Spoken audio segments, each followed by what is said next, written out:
Hi everyone, so for this week's game we're going to do a lunging competition.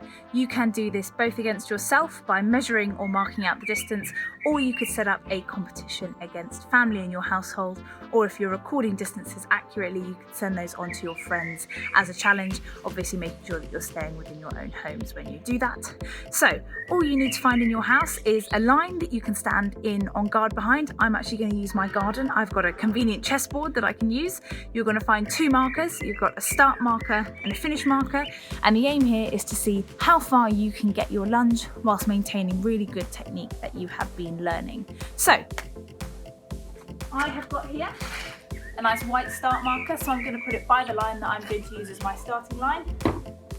I then have a finish marker that I'm going to use to measure the distance in which I lunge, so I'm going to leave it there for now. So standing on guard, making sure you've got nice posture, nice bent legs, and you're going to lunge forward, keeping that nice technique.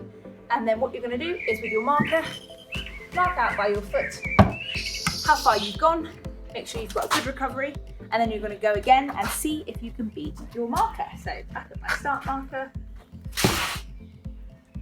And one more time.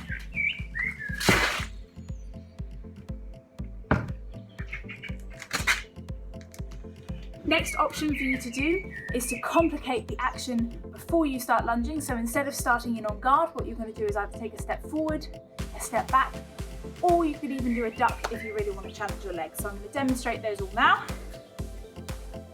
First one I'm going to do is a step forward. And really have a look at how much further you go when you do that. Always making sure you do that good recovery.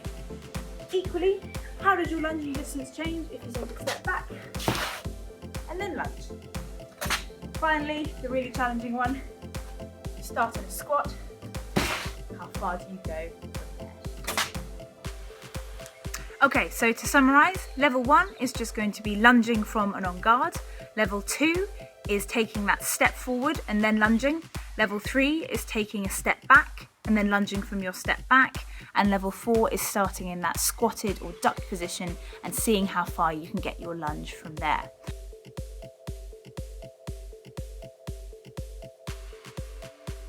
Our final round is going to be the coin challenge. So all you need for this is a coin, and what you're going to do is you're going to lay the coin on the floor, and then with the leading foot or your front foot, you're going to put the heel of the foot on top of that coin, and then when you lunge forward, you're going to kick that coin forward with the heel of your foot and see how far the coin will go.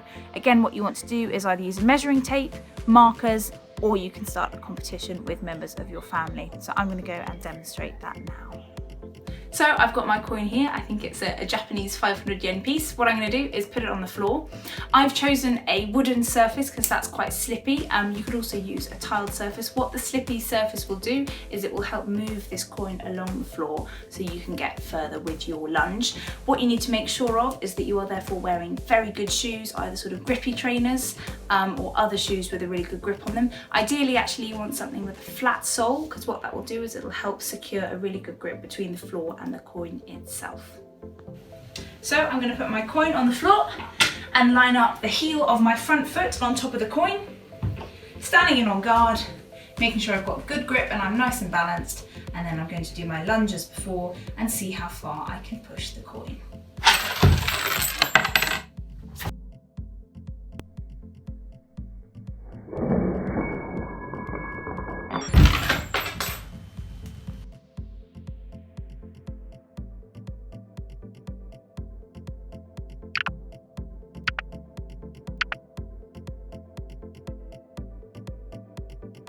The following contains important information to help you check that these activities are suitable for you, considering your fitness and ability level, and that you have access to an appropriate environment to allow you to undertake them safely.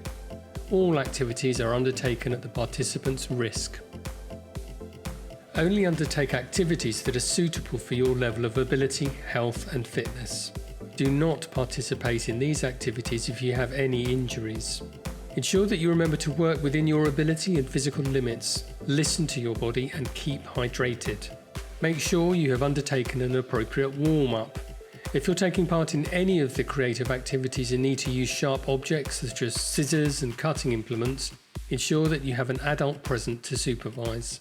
Any homemade fencing equipment is only to be used when replicating the movements and not to hit others or engage in a fencing bout with.